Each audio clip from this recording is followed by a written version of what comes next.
Hello students. तो आज हम लोग बात करते हैं चार्ज के डिस्ट्रीब्यूशन के बारे में। आज हम लोग देखेंगे एक चार्ज किसी भी बॉडी पे कैसे डिस्ट्रीब्यूट होता है, ओके। या फिर अगर सराउंडिंग में या स्पेस में अगर चार्ज है तो उस चार्ज के कारण एक पर्टिकुलर पॉइंट पे इलेक्ट्रिक फील्ड कैसे निकालेंगे, ओके। तो हम लोग इसको क्लासीफाई करें तो चार्ज को हम लोग दो तरीके से डिस्ट्रीब्यूट कर सकते हैं। या तो वो डिस्क्रीट डिस्ट्रीब्यूशन होगा। डिस्क्रीट डिस्ट्रीब्यूशन में ये होता है कि कोई भी पॉइंट चार्ज जो होता है वो अलग अलग होते हैं, ठीक है।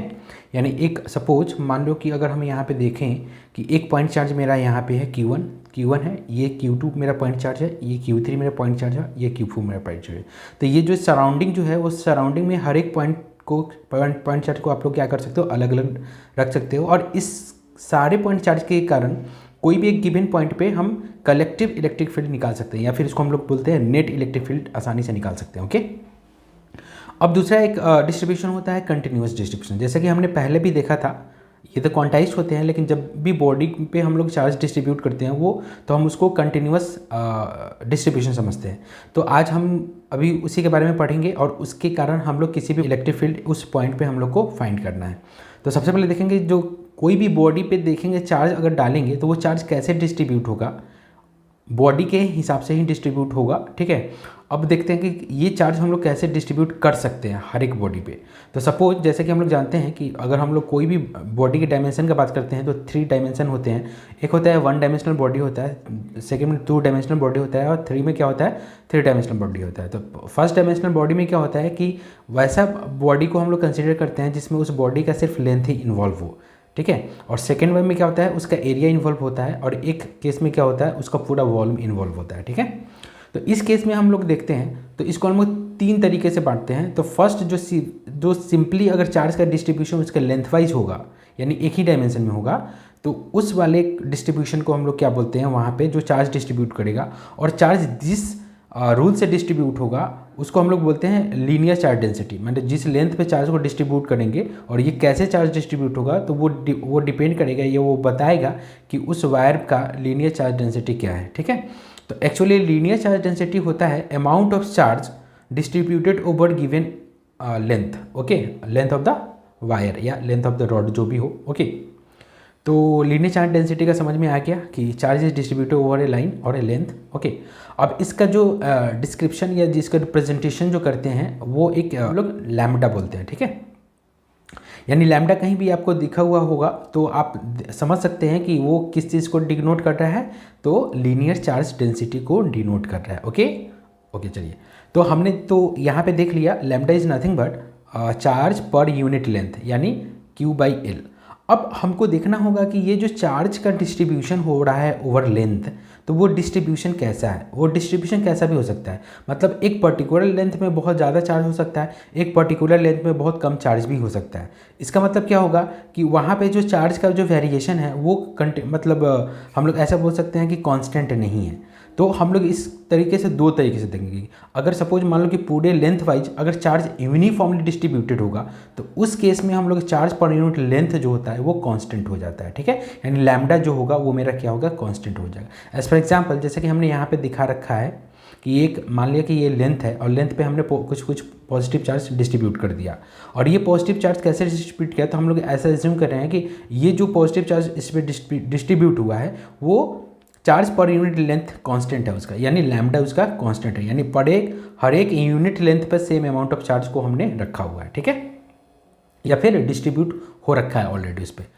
तो इस कंडीशन में हम लोग देखें तो लैम्बडा क्या हो जाएगा, कांस्टेंट हो जाएगा मेरा, और इसको क्या बोलते हैं, यूनिफॉर्म डिस्ट्रीब्यूशन बोलते हैं, ओके। तो आई होप आपको समझ में आ रही होगी। लेकिन ये हमेशा ज़रूरी नहीं है, ये जो भी चार्ज हम लोग किसी भी बॉडी पर डिस्ट्रीब्यूट करते हैं, ठीक है, तो वो यूनिफॉर्म भी हो सकता है, नॉन यूनिफॉर्म भी हो सकता है। तो हमने यहाँ पे एक दिखाया है कि अगर यूनिफॉर्म कंडीशन में होगा तो Q/L कांस्टेंट होगा। सपोज मान लो कि अगर चार्ज डिस्ट्रीब्यूशन यूनिफॉर्म नहीं है, इसका मतलब ये हुआ स्टूडेंट्स कि लैम्बडा जो होता है उसका कांस्टेंट नहीं होता है। अब तुम देखो कि अगर सपोज मान लो कि कोई भी लेंथ के ऊपर अगर लैम्बडा कांस्टेंट नहीं है, इसका मतलब देखो हमने यहाँ ऑलरेडी दिखा रखा है कि इधर जो चार्ज का सेपरेशन है थोड़ा सा ज़्यादा है, यानी चार्ज जो डिस्ट्रीब्यूटेड है वो दूर दूर है। लेकिन वहीं अगर राइट इस वाले पार्ट में देखोगे तो चार्ज जो प्लस प्लस चार्ज हमने लिखा हुआ है वो बहुत ही एक दूसरे के क्लोजर है। तो हमने बस यहाँ पे ये दिखाने का कोशिश किया है कि जो भी चार्ज का डिस्ट्रीब्यूशन हुआ वो इवन नहीं है, वो यूनिफॉर्म नहीं है।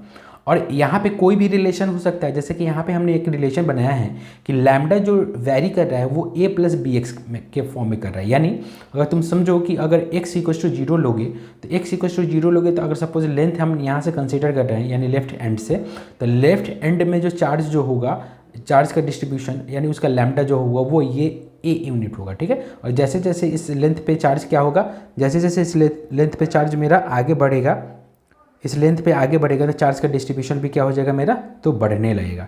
जैसे कि यहाँ पे हमने एक रिलेशन दे रखा है, तो ये रिलेशन वेरिएबल रिलेशन है। इस कंडीशन में मैं अगर सपोज मान लो कोई भी लेंथ के ऊपर जो चार्ज डिस्ट्रीब्यूट हो रखा है, अगर नेट अमाउंट ऑफ चार्ज निकालना है तो उसको क्या करेंगे हम लोग, डिफरेंशियल मेथड से चलते हैं आगे। तो जैसे कि मान लो कि x यूनिट पे जाके हम लोग एक dx का स्ट्रिप काटते हैं, और उस dx के स्ट्रिप, क्योंकि ये dx का स्ट्रिप बहुत ही छोटा स्ट्रिप होता है, तो इसी के लिए हम लोग ऐसा समझ सकते हैं कि इस एकदम छोटे से इस लेंथ के लिए जो चार्ज का डिस्ट्रीब्यूशन है वो क्या है भाई, तो वो कांस्टेंट है। अब इसी कांस्टेंट को समझ के हम लोग क्या करेंगे, तो dx लेंथ पे जो चार्ज आएगा वो कितना हो जाएगा, तो लैम्डा इंटू dx हो जाएगा, ठीक है। ये जो चार्ज होगा बहुत ही छोटा चार्ज होगा।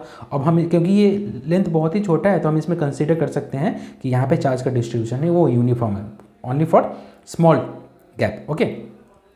तो उसके बाद हमने क्या किया, तो उसके बाद हमने dq ले लिया इसमें। अब उसी dq को हम लोग क्या करके इंटीग्रेट करेंगे, तो dq कैसे लिखेंगे, तो हमको पता है q के केस में क्या करते हैं, q जो होता है वो लैम्डा इंटू एल होता है, जैसे कि हमने यहाँ पे लिख रखा है कि यहाँ पे क्या है, q equals to lambda into L, यहाँ से आपको समझ में आ जाएगा। तो ये किसके लिए है, तो यूनिफॉर्म डिस्ट्रीब्यूशन के लिए। यहाँ पे हमने dq जो dx लिया है वो बहुत ही छोटा है, यानी इस छोटे से सेक्शन में हम लोग मान सकते हैं कि dq भी जो है वो क्या यूनिफॉर्मली डिस्ट्रीब्यूटेड है। यानी dq को हम लोग फिर से क्या कर सकते हैं, लैम्डा इंटू dl के फॉर्म में हम लोग क्या कर सकते हैं, इसको आराम से डाल सकते हैं, ठीक है। अब इसी dq को क्या करेंगे, ओवर द लेंथ क्या करना है, इंटीग्रेट करना है। तो वही करना है, देखो, then we take differential element for which lambda is assumed to be constant, okay. और dq को लैम्डा dx लिख दिया। अब इसी को इंटीग्रेट कर देंगे तो ओवर द वायर या ओवर द लेंथ हमको नेट चार्ज हमको क्या आएगा, पता चल जाएगा। तो ये मेरा क्या होगा, इस प्रोसेस से हम लोग नेट चार्ज को पता कर लेंगे, या फिर amount of charge on the rod कितना है, मतलब वेरिएबल लैम्डा के साथ भी हम लोग पता कर सकते हैं, ओके। तो ये तो मेरा हो गया ओवर द लेंथ हम कितना अमाउंट ऑफ चार्ज को कंसीडर कर रहे हैं या कैसे हम लोग समझ रहे हैं। अब दूसरा डिस्ट्रीब्यूशन होता है कि अब सिर्फ लेंथ पे नहीं, एक ऐसा डायमेंशन यानी ऐसा बॉडी लेंगे जिसके पास सरफेस एरिया भी हो, ठीक है। तो अगर सरफेस एरिया पे अगर चार्ज डालेंगे तो उस सरफेस एरिया पे क्या करेगा, वो डिस्ट्रीब्यूट करेगा। अब इसमें भी जाहिर सी बात है वो डिस्ट्रीब्यूशन होगा, वो कैसा हो सकता है, तो यूनिफॉर्म भी हो सकता है, नॉन यूनिफॉर्म भी हो सकता है। तो सबसे पहले तो देखें सरफेस चार्ज डेंसिटी को डिनोट कैसे करते हैं, तो सरफेस चार्ज डेंसिटी को हम लोग सिग्मा से डिनोट करते हैं। ये सिग्मा है, इसको ऐसे हम लोग लिखते हैं, ठीक है। तो सिग्मा इसका मतलब क्या होता है, the charge distributed over surface area, okay. तो सरफेस एरिया पे जितना भी चार्ज डिस्ट्रीब्यूटेड होगा वहीं उस सरफेस के लिए सरफेस चार्ज डेंसिटी कहलाएगा, ठीक है। समझ में आ रही बात। तो अब इसको रिप्रेजेंट करते हैं सिग्मा से, ओके। अब अगर सपोज मान लो कि कोई भी सरफेस पे अगर चार्ज का डिस्ट्रीब्यूशन यूनिफॉर्म है तो ये जो सिग्मा हो जाएगा मेरा, ये कांस्टेंट हो जाएगा। तो यहाँ पे हमने लिखा है तो sigma equals to charge divided by surface area, तो क्यू बाई ए, ओके। अब जब सिग्मा अगर कांस्टेंट होगा यानी Q equals to sigma into A हो जाएगा। क्यू इक्वल्स टू कितना होगा, तो सिग्मा इंटू ए होगा डायरेक्ट। ये किसके लिए, कांस्टेंट है। लेकिन दूसरा कंडीशन में ये भी हो सकता है कि मान लो कि सरफेस उस टाइप का हो नहीं, यूनिफॉर्म टाइप का, तो सपोज वो चार्ज डिस्ट्रीब्यूशन यूनिफॉर्म नहीं भी हो सकता है। तो उस केस के लिए अगर टोटल सरफेस का अगर चार्ज हम लोग निकालेंगे तो उसको डिफरेंशियल मेथड से फिर से हम लोग कैलकुलेट कर सकते हैं। कैसे, सपोज यहाँ पे जैसे कि हमने देख रखा है, जैसे ऑलरेडी हमने एक सेक्शन देख लिया, तो यहाँ पे अगर हम लोग एज्यूम कर लें कि सिग्मा मेरा कांस्टेंट नहीं है, यानी सिग्मा क्या है, वेरिएबल। तो वेरिएबल किस पे भी हो सकता है, ठीक है, टाइम के साथ हो सकता है, पोजीशन के साथ, एरिया के साथ हो सकता है, ठीक है, या सॉरी। तो इसको हम लोग कैसे बनाएंगे, तो Q amount of charge total on the surface जो होगा वो integration of sigma into D होगा। और डी को हम लोग क्या करेंगे, तो एलिमेंटल एरिया है, D is here elemental area, elemental area, okay. तो इसको हम लोग क्वेश्चन के साथ देखेंगे कि ये कैसे हम लोग एलिमेंटल एरिया निकालते हैं, ओके। चलिए, तो अब ये मेरा तो समझ, सपोज मान लो कि यहाँ पे थोड़ा सा डिस्कस, सपोज मान लो कि ये मेरा कोई एरिया, अब इस एरिया को यहाँ पे थोड़ा सा क्या किए, ये डी ले लिए और इसी को एज्यूम कर लेंगे क्या है कि ये मेरा एलिमेंटल एरिया है, और इसी से करके हम लोग सारा काम करेंगे, ओके। ये क्वेश्चन इससे हमको और ज़्यादा क्लियर होगा। तो चलिए हम आगे बढ़ते हैं। अब जो होता है वॉल्यूम चार्ज डेंसिटी होता है, तो वॉल्यूम चार्ज डेंसिटी में क्या होता है स्टूडेंट्स, वॉल्यूम चार्ज डेंसिटी में क्या होता है कि कभी भी चार्ज का जो डिस्ट्रीब्यूशन होगा वो सिर्फ सरफेस पे नहीं होगा, वो इंटायरली वॉल्यूम होगा, यानी बॉडी के अंदर भी चला जाएगा, ठीक है। जनरली वॉल्यूम चार्ज डेंसिटी जब हम लोग बात करते हैं तो वॉल्यूम चार्ज डेंसिटी यानी वॉल्यूम यानी ओवर द वॉल्यूम जब कोई भी चार्ज डिस्ट्रीब्यूटेड होगा तो वो सिर्फ एक ही केस में हो सकता है, वो इंसुलेटर के केस में हो सकता है या फिर उसको हम लोग नॉन कंडक्टिंग बॉडी के केस में बोलते हैं, ठीक है।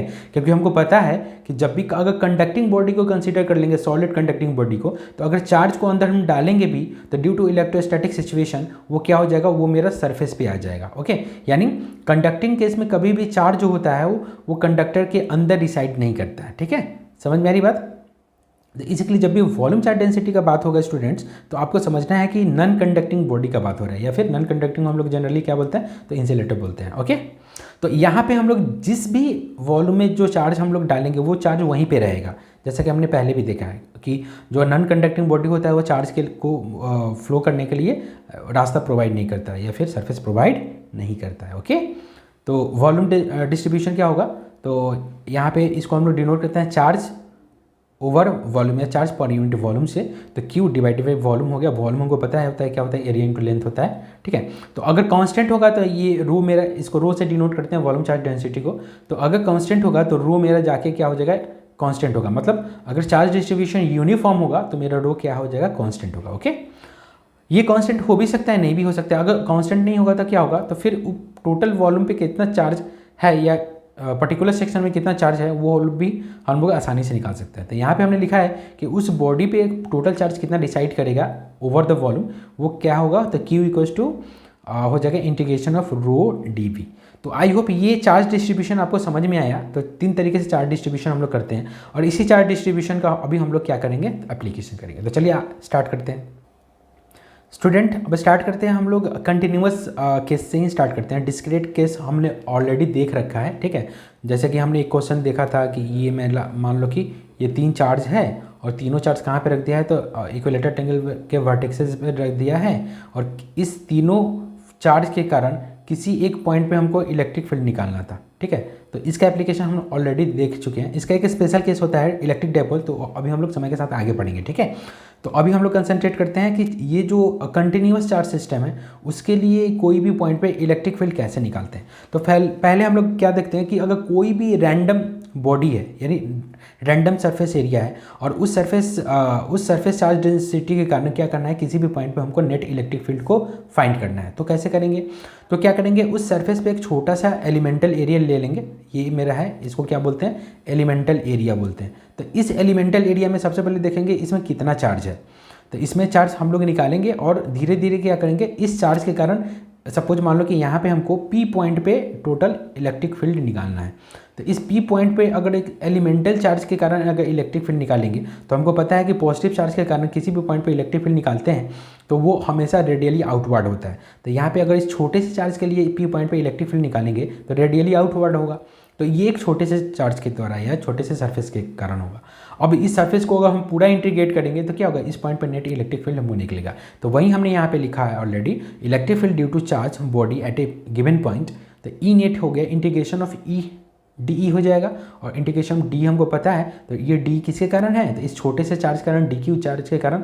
तो क्या होता है, तो के D Q by x square. तो यहाँ पे एक्स हमने क्या दिखा है, डिस्टेंस, और इसको वेक्टोरली रिप्रेजेंट करना है तो x का यूनिट वेक्टर हमने यहाँ पे पुट कर दिया। तो ये मेरा क्या होता है कि एक्चुअल मैकेनिज्म होता है। इसी मैकेनिज्म से हम लोग क्या करेंगे स्टूडेंट, हर एक डिफरेंट टाइप के कंटिन्यूअस चार्ज बॉडी के कारण क्या करेंगे कि एक पर्टिकुलर पॉइंट पे हम लोग इलेक्ट्रिक फील्ड फाइंड करेंगे। तो चलिए हम लोग फर्स्ट इलेक्ट्रिक फील्ड फाइंड करते हैं, एक continuous distribution of charge over the rod, okay. तो मान लिया कि एक रॉड पे हम मेरा क्या होगा,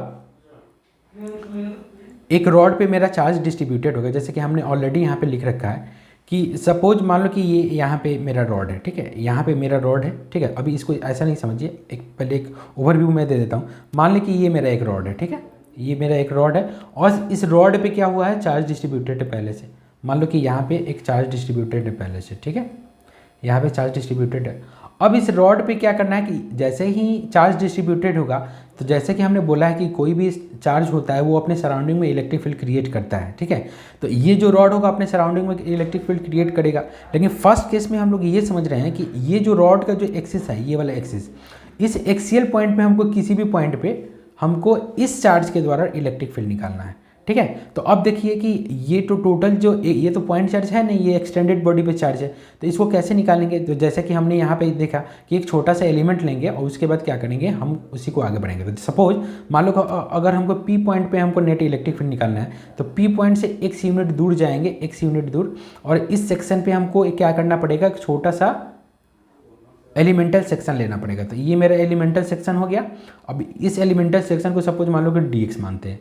अब हमको ये जो चार्ज का डिस्ट्रीब्यूशन है ना, उसका लैम्डा दे रखा है और ये यूनिफॉर्म डिस्ट्रीब्यूशन है, ठीक है। तो ये छोटे से एलिमेंट में मेरा जो dq चार्ज होगा, dq चार्ज वो कितना हो जाएगा, तो लैम्डा इंटू dx, जैसा कि अभी हमने पढ़ा था, ठीक है। अब इस छोटे से चार्ज के कारण, ये छोटे से चार्ज के कारण इस पॉइंट पे हमको इलेक्ट्रिक फील्ड फाइंड करना है। तो वो कैसे फाइंड करेंगे स्टूडेंट, तो हमको पता है कि किसी भी पॉइंट चार्ज के द्वारा एक गिवन पॉइंट पे इलेक्ट्रिक फील्ड का फॉर्मूला होता है KQ/R², ठीक है। तो यहाँ पे DQ चार्ज के कारण इस पॉइंट पे इलेक्ट्रिक फील्ड कितना हो जाएगा, तो KdQ/x², क्योंकि x इसका क्या है, डिस्टेंस है। तो इसी को हमने आगे ऑलरेडी बढ़ा के लिखा हुआ है। देखो अब मैं उसको डिस्कस कर रहा हूँ, तो इसको मैं हटा देता हूँ पहले।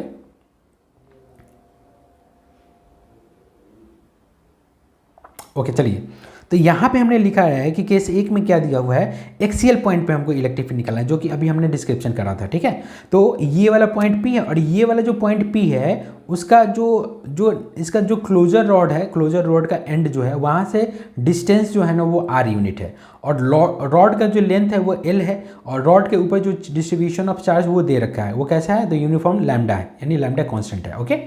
अब हमको इस टोटल चार्ज के कारण इस पॉइंट पे इलेक्ट्रिक फील्ड फाइंड करना है। तो वो कैसे करेंगे भाई, तो अभी की जैसे कि हमने बात किया कि इस पॉइंट से x यूनिट दूर जाएंगे, एक छोटा सा स्ट्रिप dx का काट लेंगे। अब जैसे ही एक छोटा सा स्ट्रिप dx से काट लिए, तो इसमें dx स्ट्रिप में एक छोटा सा dq चार्ज भी होगा। तो वो dq चार्ज कितना होगा, तो वो ऑलरेडी हमने बता दिया, तो जो हमने यहाँ पे लिख दिया। तो हमने क्या लिखा, तो चार्ज ऑन दिस एलिमेंट, यानी ये जो एलिमेंट dx लेंथ का एलिमेंट लिए हैं उस पर चार्ज कितना होगा, dq/λ dx। अब इसी को हम लोग आगे बढ़ाएं, ठीक है। अब देखो, तो electric field due to element कितना हो जाएगा, d = k/dq/x², क्यों, क्योंकि x यूनिट दूर है और इस छोटे से चार्ज के द्वारा इस पॉइंट पे इलेक्ट्रिक फील्ड निकालना है। अब क्या करना है, छोटे से चार्ज के द्वारा निकाल दिया। अब इसी को क्या करेंगे, ये टोटल ओवर द रॉड क्या करेंगे, इंटीग्रेट करेंगे। देखो कैसे, तो यहाँ पे ई नेट अगर निकालेंगे किसी भी पॉइंट P पे, तो ये इंटीग्रेशन ऑफ DE हो जाएगा, और इस केस के लिए k dx divided by x² हो गया। अब देखो लैम्डा तो कांस्टेंट है, k तो कांस्टेंट है, बाहर निकल जाएगा, और यानी अब फंसेगा अंदर के वेरिएबल क्या है, तो x लेंथ वेरिएबल है। अब देखो यहाँ पे x लेंथ जो है वो x कहाँ से है, तो मिनिमम x r होगा, r, और मैक्सिमम x कहाँ से होगा, तो ये r प्लस इसका लेंथ r+l, ठीक है। तो यानी r से r+l में अगर हम लोग क्या करेंगे, इंटीग्रेट करेंगे, तो इस टोटल डिस्ट्रीब्यूशन के कारण इस पॉइंट पे नेट इलेक्ट्रिक फील्ड का मैग्नीट्यूड हमको निकल के आएगा। तो यहाँ पे हमने जैसे कि यहाँ पे दे दिया, ठीक है। तो dx/x² का इंटीग्रेशन क्या होता है, तो -1/x होता है। आपको इंटीग्रेशन आई होप पता होगा, ओके। अगर सपोज अगर पता नहीं है तो आप चले जाइए 11th के सेक्शन में, वहाँ पे इंटीग्रेशन आपको अच्छे तरीके से मिल जाएगा, ओके। अब यहाँ पे हम लोग देखें तो k लैम्डा, तो इसका इंटीग्रेशन कितना हो गया, -1/x, और कहाँ से कहाँ, तो लिमिट है तो r से r+l में। अब इसको हम लोग पुट करेंगे, तो जनरली क्या होता है, जब निगेटिव बॉक्स के अंदर निगेटिव होता है तो हम लोग लोअर लिमिट पहले रख देते हैं। आंसर में कोई भी फर्क नहीं पड़ेगा, तुम पहले अपर लिमिट भी रखोगे, बाद में लोअर लिमिट रखोगे, आंसर में कोई फर्क नहीं पड़ेगा, ठीक है, क्योंकि यह निगेटिव ऑलरेडी बाहर निकल के फिर से ये मल्टीप्लाई हो जाता है। तो यहाँ पे हम डायरेक्ट रख रहे हैं, तो पहले जो रख रहे हैं हम लोअर लिमिट रख रहे हैं, क्यों, क्योंकि बॉक्स में नेगेटिव है। अगर बॉक्स में पॉजिटिव रहता है तो ऊपर वाला रख लेते हैं, ओके। तो k लैम्डा तो 1/r हो गया, x की जगह पे r देगा 1/r माइनस 1/r+l। इसको सॉल्व आउट करेंगे तो दोनों का कॉमन ले लिए r, और r+l को कॉमन ले लिए, यानी LCM ले लिए, तो इधर बचेगा r को LCM लेंगे तो इधर होगा r+l यहाँ पे, और इधर क्या हो जाएगा, तो इधर हो जाएगा r। तो इसको हम लोग ऐसे समझ सकते हैं, k लैम्डा हो गया, और इसको r × r+l अगर लिख देते हैं तो इधर हो जाएगा r+l, और इधर हो जाएगा -r। तो r से r कैंसिल हो गया, तो बचा क्या है, तो k lambda l divided by r × r+l। तो यहाँ हम लोग इस फॉर्मेट में भी इसको क्या कर सकते हैं, मेमोराइज कर सकते हैं, क्योंकि ये बहुत ही इंपॉर्टेंट रिजल्ट है। तो इसको क्या करना है, जब भी आप शॉर्ट नोट्स बनाओगे तो इस वाले रिजल्ट को आपको क्या करना पड़ेगा स्टूडेंट्स, तो रखना पड़ेगा, ओके। चलिए, तो आई होप ये आपको समझ में आया है कि मैग्नीट्यूड कैसे निकलता है। तो आप इस फॉर्मेट में भी इसको याद रख सकते हैं या फिर इस फॉर्मेट में भी आपको याद रख सकते हैं। ओके, और इसका डायरेक्शन क्या होगा स्टूडेंट, तो क्योंकि पॉजिटिव चार्ज के कारण है तो इसका जो डायरेक्शन होगा वो रेडियली आउटवर्ड या फिर अवे फ्रॉम द रॉड होगा। यहाँ पे देख लेते हैं, तो ये रॉड है, तो यहाँ पे इस पॉइंट पे electric field, net electric field जो होगा वो अवे फ्रॉम द रॉड होगा। देखो दूर जा रहा है यहाँ। ओके, तो आई होप ये आपको समझ में आया होगा। चलिए हम आगे बढ़ते हैं फिर इसके नए केस। अब स्टूडेंट हम लोग केस बी लेते हैं। केस बी में क्या लेते हैं स्टूडेंट कि एक फाइनाइट रॉड लेते हैं, ठीक है, जो चार्ज रॉड है, जाहिर सी बात है यूनिफॉर्म चार्ज डिस्ट्रीब्यूशन ही है। अब उस फाइनाइट रॉड पे के कारण किसी भी पॉइंट पे हमको इलेक्ट्रिक फील्ड निकालना है other than axial point. Axial point पे तो निकाल लिए, अब हम किसी भी पॉइंट पे निकालेंगे, ठीक है। तो सपोज मान लो कि ये मेरा रॉड है, पहले मैं यहाँ से दिखा देता हूँ। ये मेरा एक रॉड है जिसका लैम्डा और एल दे रखा है। एल इसका लेंथ हो गया, लैम्डा इसका क्या हो गया, तो इसका चार्ज वेरिएशन हो गया, या और जो कि वेरिएशन इसका कांस्टेंट है, तो ओवर द रॉड लैम्डा क्या है, कांस्टेंट है। अब हम किसी भी पॉइंट पे अगर यहाँ पे हम निकाल लेते हैं, सपोज मान लो कि यहाँ पे हमको निकालना है क्या, पी पॉइंट पे निकालना है हमको नेट इलेक्ट्रिक फील्ड।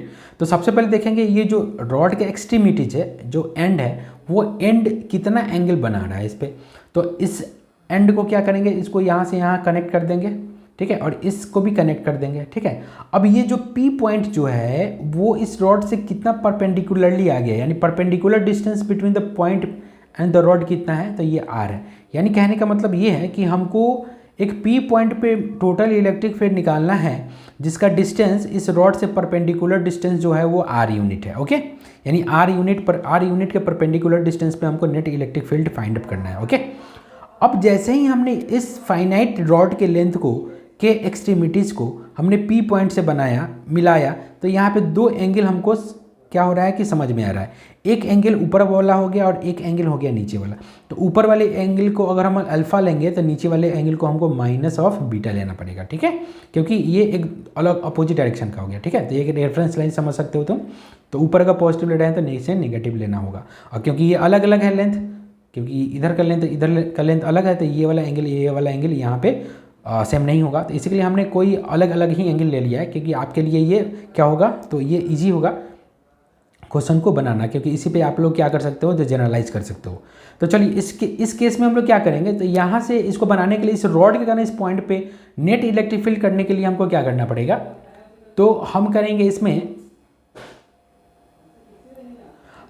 इसमें कि कोई यूनिट ऊपर चले जाएंगे और एक छोटा सा स्टेप डालेंगे, क्योंकि हमको पता है कि स्ट्रिप से ही हमको निकालता है, और इस स्ट्रिप के कारण इस पॉइंट पे हमको क्या करना है, तो इलेक्ट्रिक फील्ड निकालना है, ठीक है।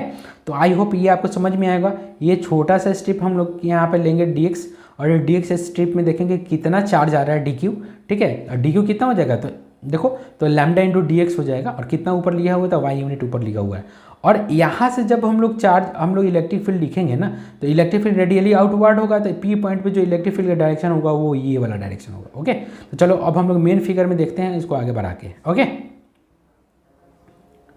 जैसा कि हमने बोला कि y यूनिट पे जाके, रॉड के y यूनिट पे जाके एक dy यूनिट का क्या करेंगे, तो एक dy यूनिट का हम लोग सेक्टर लेंगे। जैसे यहाँ पे जैसे ये इसका ये इसका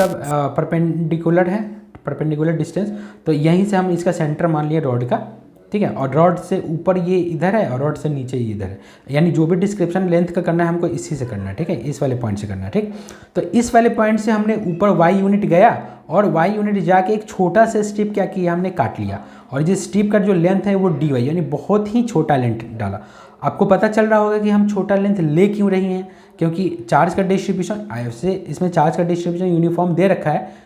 अगर नॉन यूनिफॉर्म भी दे रखा होता तो ड्यू लेके ही हम लोग बनाते, जिससे हमको यूनिफॉर्म केस आ जाता है। तो यहाँ पे छोटे से चार्ज अगर ले लिए यहाँ पे डी वाई लेंथ में, तो इस छोटे से चार्ज के कारण ये इस पॉइंट पे जो इलेक्ट्रिक फील्ड बनेगा उसका डायरेक्शन ये होगा डी ई। अब देखो, अब ये जो मेरा जो आया है, तो ये कितना यूनिट ऊपर आया है, तो थीटा यूनिट ऊपर जाके एक डी की, अगर यहाँ से पॉइंट पी के रिस्पेक्ट में देखें तो थीटा यूनिट ऊपर क्या है ना, थीटा यूनिट ऊपर एक चार्ज, मतलब एक चार्ज स्टेप लिया हुआ है, और ये थीटा यूनिट से ही नीचे आके क्या होगा, इस डायरेक्शन में इलेक्ट्रिक फील्ड क्रिएट कर रहा है एक छोटे से चार्ज के कारण डी ई। अब अगर हम देखेंगे ज्योमेट्रिकली, तो ये एंगल थीटा है, तो ये एंगल भी थीटा होगा। इसका मतलब ये जो डी ई जो वेक्टर है, इसका कंपोनेंट एक इधर भी होगा और एक इधर भी होगा। तो देखो ये लाइन जो है ना, वो कौन सा डायरेक्शन का लाइन है, तो ये लाइन है इस रॉड पे परपेंडिकुलर। तो इसको हम लोग समझ सकते हैं कि ये जो डी ई कॉस थीटा का जो कंपोनेंट है वो अलोंग द परपेंडिकुलर कंपोनेंट है, और डी ई साइन थीटा का जो कंपोनेंट है वो इस रॉड के क्या है, पैरेलल है। तो इसको हम लोग पैरेलल कंपोनेंट भी बोल सकते हैं, और इसको हम लोग क्या बोल सकते हैं, परपेंडिकुलर कंपोनेंट भी बोल सकते हैं। यानी इस डी ई के लिए अगर हम लोग देखें तो हमको दोनों निकालना पड़ेगा, डी ई कॉस थीटा का इंटीग्रेशन भी निकालना पड़ेगा और डी ई साइन थीटा का भी इंटीग्रेशन निकालना का। हम ऐसा क्यों बोल रहे हैं, क्योंकि हमने एक छोटे से सेक्शन के लिए लिया है। अब सपोज मान लो कि ये सेक्शन तो कहीं भी जा सकता है ना, ये मूव करके कहीं भी जा सकता है, ये यहाँ भी जा सकता है, यहाँ भी जा सकता है, यहाँ भी जा सकता है, यहाँ भी जा सकता है, या फिर नीचे भी जा सकता है, ये अपोजिट डायरेक्शन में भी जा सकता है। समझ में आ रही बात। तो ये सेक्शन हम लोग कहीं ले सकते हैं, या इस सेक्शन को कैसे भी हम लोग क्या कर सकते हैं, इस पर मूव करा सकते हैं। तो जैसे जैसे मूव करेगा वैसे वैसे इलेक्ट्रिक फील्ड का डायरेक्शन देगा। तो इसका मतलब अगर हम इस टोटल रॉड के कारण नेट इलेक्ट्रिक फील्ड इस पॉइंट पे अगर निकालना चाहेंगे तो मेरा कैसे बनेगा स्टूडेंट्स, तो देख लो आगे देखते हैं। तो इसी डी को हम लोग कंपोनेंट मेथड में लिख देते हैं यहाँ पे। जैसे कि यहाँ पे आप पढ़ लेना, D Y elemental charge section का है और वाई यूनिट ऊपर जाके लिया गया है। तो इसका जो भी इलेक्ट्रिक फील्ड डी का आएगा तो उसका कंपोनेंट ये जो डी कॉस थीटा का कंपोनेंट हो गया वो परपेंडिकुलर कंपोनेंट हो गया, और डी साइन थीटा का जो कंपोनेंट हो गया वो पैरेलल कंपोनेंट हो गया। तो जो स्मॉल इलेक्ट्रिक फील्ड होगा इस छोटे से चार्ज के कारण वो डी ई परपेंडिकुलर होगा और डी ई पैरेलल का वेक्टर समेशन होगा, जैसे कि हमने पहले से ऑलरेडी देख रखा है। ओके, अब इसको क्या करना पड़ेगा, हमको अलग अलग काम करना पड़ेगा। यानी नेट इलेक्ट्रिक फील्ड अगर टोटल रॉड के कारण निकालना होगा तो नेट इलेक्ट्रिक फील्ड हमको इंटीग्रेशन करना पड़ेगा डी का। यानी हमको इंडिविजुअली जितना भी परपेंडिकुलर कंपोनेंट वाला जो स्मॉल इलेक्ट्रिक फील्ड है उसका क्या करना पड़ेगा, इंटीग्रेशन करना पड़ेगा, और जितना भी पैरेलल डायरेक्शन वाला इलेक्ट्रिक फील्ड है उसका इंटीग्रेशन करना पड़ेगा। तो पहले हम लोग स्टार्ट करते हैं परपेंडिकुलर कंपोनेंट वाला, यानी ये डायरेक्शन में जितना भी आएगा उसको हम लोग सम करेंगे। ठीक है, तो परपेंडिकुलर है तो D perpendicular D cos theta, और डी कितना होता है, तो डी क्यू चार्ज के लिए हम लोग बना रहे हैं तो के इंटू डी क्यू हो गया, और डिवाइडेड बाई इसका कितना डिस्टेंस पे है वो देखना है। तो देखो कितना डिस्टेंस पे है, तो इस डी क्यू चार्ज को अगर देखेंगे तो ये पी पॉइंट से कितना डिस्टेंस पे है, तो यही वाला डिस्टेंस पे है। तो ये वाला डिस्टेंस कैसे निकालेंगे, तो यहाँ से लेके यहाँ तक आर है और यहाँ से लेके यहाँ तक वाई है। तो यहाँ पे देखो यहाँ से लेके यहाँ तक वाई है और यहाँ से लेके यहाँ तक यहाँ से लेके यहाँ तक आर है स्मॉल आर, और यहाँ से लेके यहाँ तक क्या है, वाई है। तो इसका लेंथ क्या होगा, तो पाइथागोरस थ्योरम से आप लोग बता सकते हो इसका लेंथ जो होगा वो कितना होगा, तो root over R square plus Y square. ठीक है, तो इसको अगर हम लोग यहाँ पे पुट करेंगे तो कितना होगा, के क्यू बाई आर स्क्वायर होता है, तो के डी क्यू हो गया डिवाइडेड बाई आर स्क्वायर। तो आर स्क्वायर की जगह पे यहाँ पे कितना है, तो root over R square plus Y square. तो इसका स्क्वायर करेंगे तो रूट हट जाएगा इंटू कॉस थीटा, तो कॉस थीटा यहाँ पे लिख दिया। ओके, अब अगर इसमें देखेंगे, ठीक है, अब इसको क्या करेंगे, आगे बढ़ाएंगे। ओके, अब यहाँ पे देखने वाली बात ये है कि y क्या है, वेरिएबल है, और r हम मेरा फिक्स है। तो जब y वेरिएबल होता है, r फिक्स होता है, तो y को हम एक फिक्स के टर्म में लिखते हैं। ठीक है, तो इसको हम क्योंकि यहाँ पे जब y चेंज कर रहा है ना, थीटा भी चेंज हो रहा है, तो कोई एक ही पैरामीटर में इसको डाल देते हैं। तो r के पैरामीटर और थीटा के पैरामीटर में ही डाल देते हैं। क्यों, क्योंकि y और r क्या है, इस केस के लिए ये 90 डिग्री है तो ये परपेंडिकुलर हो गया, ये बेस हो गया। तो हम लोग tan theta equals to Y by R लिख सकते हैं, या y equals to R tan theta आसानी से लिख सकते हैं। वैसे भी एक सब्स्टिट्यूशन मेथड है, आपको पता है इंटीग्रेशन कैसे करते हैं। तो जैसे कि हमको यहाँ पे आ गया तो कॉस थीटा का यहाँ पे तो यहाँ पे हम लोग आगे बढ़ते हैं। तो ये मेरा जो भी एक्सप्रेशन आया इसको आगे बढ़ाएंगे। अब क्योंकि ये थोड़ा सा डिफिकल्ट इंटीग्रेशन है तो हमको इसमें क्या करना है, सब्स्टिट्यूशन मेथड से आगे बढ़ना पड़ेगा। ओके, अब यहाँ पे आर वेरिएबल वाई वेरिएबल है और आर मेरा कांस्टेंट है, तो वाई को आर और थीटा के टर्म में ही बना देते हैं। तो वाई इक्वल्स टू हम लोग क्या एज्यूम कर सकते हैं student, Y equals to assume कर सकते हैं आर tan थीटा। अब जब इसका डिफ्रेंशिएशन करेंगे तो डी वाई का y का जब थीटा के रिस्पेक्ट में करेंगे तो D Y by theta equals to R sec square theta हो जाएगा, या फिर डी वाई और डायरेक्ट लिखेंगे तो क्या हो जाएगा, R sec square theta into D theta. क्योंकि पता है कि tan थीटा का जो डिफ्रेंशिएशन होता है वो सेक स्क्वायर थीटा होता है। तो यहाँ से डी वाई हमने क्या लिख दिया, R into sec square theta into D theta. Okay, अब इसी को क्या करना है स्टूडेंट, हमको पुट कर देना है। तो बस इसी में हमको क्या करना है, पुट कर दो। तो y जो है तो y को R square tan square theta लिख दो, क्योंकि y को आर tan थीटा पर हमने पहले से एज्यूम कर रखा है। और dy की जगह पे क्या रखना है, तो ये वाला उठा के रख देना है। तो dy की जगह पे ये, तो जब इसको हमको सॉल्व आउट करेंगे तो यहाँ पे देखो क्या हो रहा है, तो यहाँ पे जो होगा तो r स्क्वायर को इधर से कॉमन लेंगे तो 1 + tan स्क्वायर थीटा हो जाएगा। यहाँ पे देखो, यहाँ इसको हमने यहाँ पे लिखा है, तो r स्क्वायर कॉमन लेंगे तो 1 + tan स्क्वायर थीटा हो जाएगा। 1 + tan स्क्वायर थीटा का फॉर्मूला क्या होता है, तो सेक स्क्वायर थीटा होता है। ठीक है, तो हमने यहाँ पे क्या लिखा है, तो k लैम्डा तो कांस्टेंट है, तो ऑलरेडी हमने पहले से बाहर रखा है, तो ऊपर जो है वो हमने लिख दिया r sec square theta into D theta into cos theta. Okay, तो r sec square theta into D theta into cos theta, और नीचे जो है वो r स्क्वायर हो गया 1 + tan square theta equal to sec square theta. अब यहाँ पे सेक स्क्वायर थीटा और सेक स्क्वायर थीटा ऊपर नीचे दोनों है, तो इसको हमने कैंसिल कर दिया। ओके, तो जो बचा क्या बचा, r को भी कैंसिल कर दिया।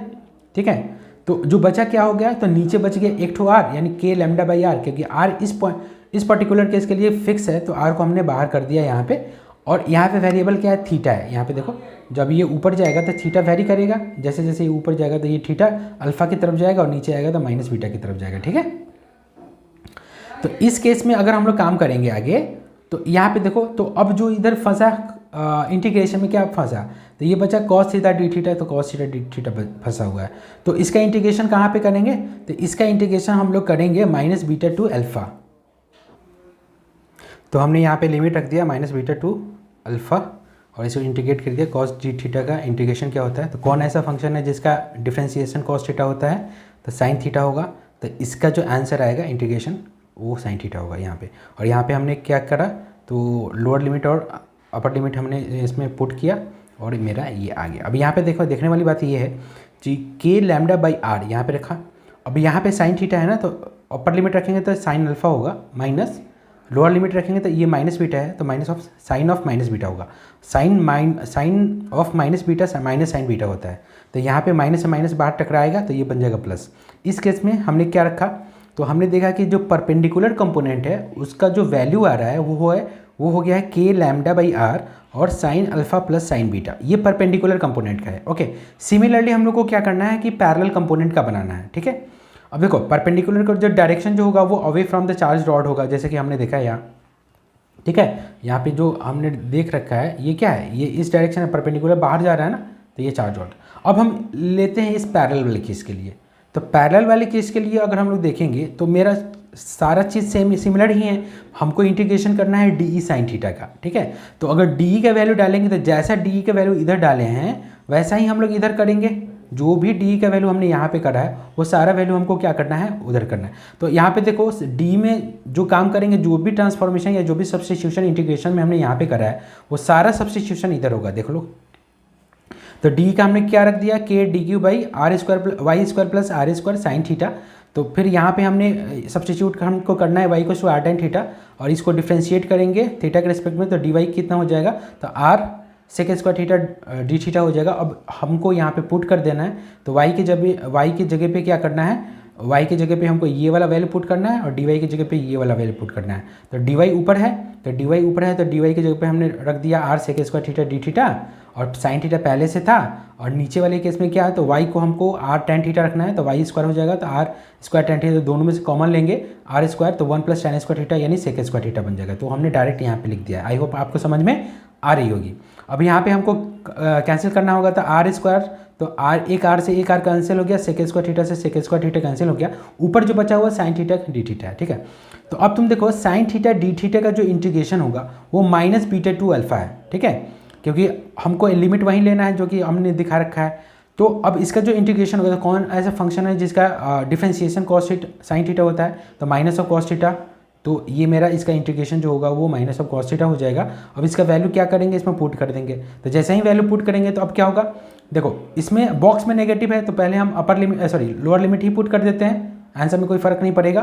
तो लोअर लिमिट पुट करते हैं, तो cos of minus beta minus of cos of alpha, तो cos of minus theta cos theta होता है। ठीक है, तो इसी के लिए कॉस ऑफ माइनस बीटा को हम लोग क्या करेंगे, तो कॉस बीटा लिखेंगे, और ऑलरेडी ये यहाँ का 10 का 10 यहाँ पे हम लोग छाप देंगे। ओके, अब तुम देखो, तो ये जो पैरेलल कंपोनेंट आया वो कितना है, तो K lambda by R cos beta minus cos alpha आया, और परपेंडिकुलर कंपोनेंट कितना आया था, तो K lambda by R sine alpha plus sine beta. तो ये दोनों अलग अलग डायरेक्शन का इलेक्ट्रिक फील्ड है। ठीक है, ये दोनों अलग अलग कंपोनेंट का है, तो एक कंपोनेंट परपेंडिकुलर है और दूसरा कंपोनेंट जो मेरा है वो पैरेलल कंपोनेंट है। ओके, और जो पैरेलल कंपोनेंट है तो इसका जो इफेक्टिव इलेक्ट्रिक फील्ड होगा एक पर्टिकुलर कंपोनेंट के केस में, पैरेलल वाले केस में, तो ये किधर जाएगा। तो बस ये ट्रिक है, आप दिमाग में रख लो कि जिधर भी ज़्यादा रॉड होगा ना उसके अपोजिट डायरेक्शन में, तो हमने यहाँ पे लिखा है opposite to the longer section of the rod. जैसे यहाँ पे हम यहाँ पे आपको दिखाने का कोशिश कर रहे हैं, जैसे मान लो कि हमने यहाँ सेक्शन रखा है ना, तो ऊपर वाला सेक्शन क्या है, ज़्यादा है और नीचे वाला सेक्शन कम है। तो ऊपर वाला सेक्शन ज़्यादा है तो जो पैरेलल कंपोनेंट जो जाएगा तो इसका जो डायरेक्शन होगा वो इसके अपोजिट जाएगा। तो ये ज़्यादा वाला सेक्शन है तो इसके अपोजिट नीचे वाला हो जाएगा। अगर सपोज मान लो कि नीचे वाला सेक्शन ज़्यादा रहता तो ये जो पैरेलल कंपोनेंट होता है ये ऊपर हो जाता, ठीक है। तो आई होप आपको ये क्लियर हो रहा होगा, ठीक है। और ऐसा क्यों होता है, ऐसा आप देख भी सकते हो कि जो सिमिलर, अगर मान लो कि यहाँ से बीटा से कोई एंगल बनाते तो बीटा वाला तो खत्म हो जाता, जो बच जाता इधर वाला बच जाता, तो इसी के लिए इधर वाला किधर बचेगा, तो अपोजिट डायरेक्शन में ही बचता है। तो आई होप ये यहाँ तक मैं क्लियर हूँ, आपको भी समझ में आ रही होगी। इसका हम लोग फर्दर जनरलाइजेशन आगे करते हैं। अब इसी को हम लोग क्या करेंगे, ये जो रॉड जो है ना एल लेंथ का, इसको हम लोग क्या करते हैं इनफाइनाइट लेंथ ले लेंगे। तो जब इनफाइनाइट लेंथ ले लेंगे तो लेंथ जैसे जैसे बढ़ेगा तो ये अल्फ़ा भी बढ़ते जाएगा। आगे वाले सेक्शन में हम लोग देख रहे हैं वही, आगे वाले सेक्शन में हम लोग देख रहे हैं कि अगर सपोज मेरा रॉड क्या होगा इनफाइनाइट में चला गया, तो सेक्शन सी में है क्या, rod is of infinite length. तो पहले तो रॉड यहीं पे था, ये अल्फा था ये बीटा था, एंगल सबटेंड कर रहा था इसका एक्सट्रीमिटीज। अब जैसे जैसे इस लेंथ को हम आगे बढ़ाते जाएंगे तो ऊपर वाला देखो अल्फा का वैल्यू धीरे धीरे क्या हो रहा है, बढ़ते जा रहा है। तो अगर ये इनफाइनाइट पे होगा तो अल्फा का वैल्यू कितना हो जाएगा, π/2 चला जाएगा। वैसे ही बीटा अगर इनफाइनाइट पे जाएगा तो बीटा का वैल्यू भी कितना हो जाएगा, तो -π/2 पे चला जाएगा। तो इसीलिए हमने बोला है यहाँ पे ऑलरेडी कि रॉड अगर इनफाइनाइट हो तो एक पर्टिकुलर पॉइंट पे जो एंगल सबटेंड करेंगे अल्फा, तो वो π/2 बन जाता है और बीटा भी क्या हो जाएगा तो π/2 बन जाएगा। इस केस में हमको अगर नेट इलेक्ट्रिक फील्ड निकालना है किसी भी पॉइंट पी पे, तो ऑलरेडी हमको तो फॉर्मूला पता है कि परपेंडिकुलर कंपोनेंट का फॉर्मूला क्या होता है, पैरेलल कंपोनेंट का फॉर्मूला क्या होता है, तो बस उसी में पुट कर देना। तो परपेंडिकुलर कंपोनेंट का अगर हम लोग देखें फॉर्मूला तो ये होता है k λ/r sign alpha plus sine beta. तो अल्फा बीटा को 90 करो तो साइन 91 होता है, साइन 91 होता है तो 1 + 1 2 हुआ, और के को क्या कर दो, अब k लैम्डा है तो 2 यहाँ पे मल्टीप्लाई हो गया। तो परपेंडिकुलर इलेक्ट्रिक फील्ड जो होगा वो 2k λ/r हो जाएगा। किसके केस के लिए, तो इनफाइनाइट रॉड के केस के लिए।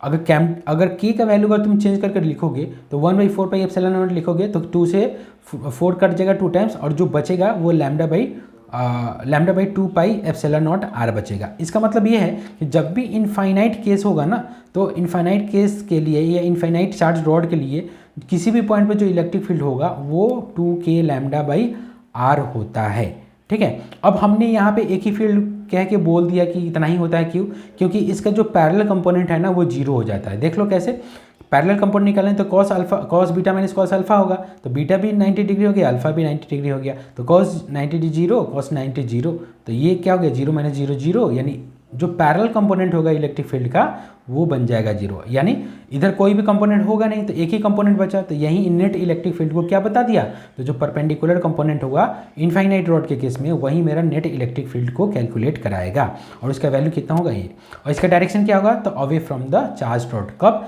जब चार्ज रॉड पॉजिटिव नेचर का होगा तब। अगर ये निगेटिव नेचर का होगा तो टुवर्ड्स द चार्ज रॉड होगा। आई होप आपको ये समझ में आया होगा, ओके। इसका एक केस और लेते हैं कि अगर सेमी इनफाइनाइट केस लेंगे तो क्या हो जाएगा। सेमी इनफाइनाइट केस क्या होता है कि एक एंड को ब्लॉक कर दिया जाता है और दूसरे एंड को इनफाइनाइट कर दिया जाता है। अब यहाँ पे देखो कि यहाँ पे हमने जो बीटा को भी आगे कर रहा था, अब ये बीटा को करते करते आगे हम यहाँ पे कर दिए, तो बीटा का वैल्यू हो जाएगा 0 और ऊपर वाले सेक्शन को हम इनफाइनाइट कर देंगे। यहाँ पे देखो, यानी जिस पॉइंट पर निकालना है ना वो उसके एक एंड पे ही परपेंडिकुलर है, तो बीटा तो 0 हो गया, और अल्फ़ा जो ऊपर जाएगा ये ऊपर चला जाएगा इनफाइनाइट केस के लिए, तो ये अल्फ़ा बढ़ते बढ़ते अल्फ़ा 90 डिग्री हो जाएगा। तो सेमी इनफाइनाइट केस में क्या होगा कि सेमी इनफाइनाइट पकड़ने का तरीका ये भी है कि एक एंड के परपेंडिकुलर पॉइंट पे ही क्या करना होता है, हमको इलेक्ट्रिक फील्ड निकालना होता है, तो वो सेमी इनफाइनाइट का केस हो जाता है, ठीक है। तो यहाँ पे देखो तो क्या हो गया, बीटा 0 हो गया, ओके, और अल्फ़ा जो हो गया 90, बस उसी में हम पुट कर देंगे। तो जब इसमें पुट करेंगे तो परपेंडिकुलर कंपोनेंट कितना होगा, तो साइन π/2 और साइन 0, तो एक परपेंडिकुलर कंपोनेंट मेरा हो गया k λ/r, दूसरा तो पैरेलल कंपोनेंट होगा। अभी यहाँ पे पैरेलल कंपोनेंट 0 नहीं होगा, क्यों, क्योंकि एक एंगल 0 बन रहा है, दूसरा एंगल π/2 बन रहा है, तो cos π/2 तो 0 हो गया, लेकिन cos 0 बन जाएगा 1, यानी इसमें पैरेलल कंपोनेंट भी उतना ही मैग्नीट्यूड का होगा जितना कि परपेंडिकुलर कंपोनेंट होगा, यानी k λ/r और k λ/r। अब आपको पता है जब दो वेक्टर सेम ही मैग्नीट्यूड में एक दूसरे से 90 डिग्री का एंगल बनाते हैं तो उसका जो नेट रिजल्टेंट होता है वो 45 डिग्री के एंगल से क्या करता है, जाता है। जैसे यहाँ वाले देखो, ये ई परपेंडिकुलर हो गया, ये ई पैरेलल हो गया, दोनों का मैग्नीट्यूड सेम है, तो इसका रिजल्टेंट जो होगा वो इसके पर एंगल बाइसेक्टर पे होगा। ओके, और इसका वैल्यू जो होता है वो कितना होता है, तो जब सेम ही वेक्टर होते हैं तो 2f cos θ/2 होता है। ठीक है, दो वेक्टर के बीच का एंगल इसमें 90 डिग्री है, तो बस इसमें हम लोग क्या करेंगे, तो इसका जो आंसर आएगा वो क्या होगा, √2 टाइम्स नेट इलेक्ट्रिसिटी, इस नेट का आएगा √2 टाइम्स K λ/r। ठीक है, इसको सिंपल भी बना सकते हो, x² + y² का स्क्वायर रूट करके, यानी square root E perpendicular plus E perpendicular का स्क्वायर प्लस ई पैरेलल का स्क्वायर। ओके, तो आई होप यहाँ पे आपको क्लियर हुआ होगा। तो हम आज यहीं पे रुकते हैं रॉड के केस में ही। नेक्स्ट क्लास में हम लोग और भी डिफरेंट जो चार्ज डिस्ट्रीब्यूशन होते हैं उसके कारण हम लोग इलेक्ट्रिक फील्ड किसी भी गिवन पॉइंट पर हम लोग निकालेंगे। ओके, तब तक के लिए थैंक यू, मिलते हैं नेक्स्ट क्लास में।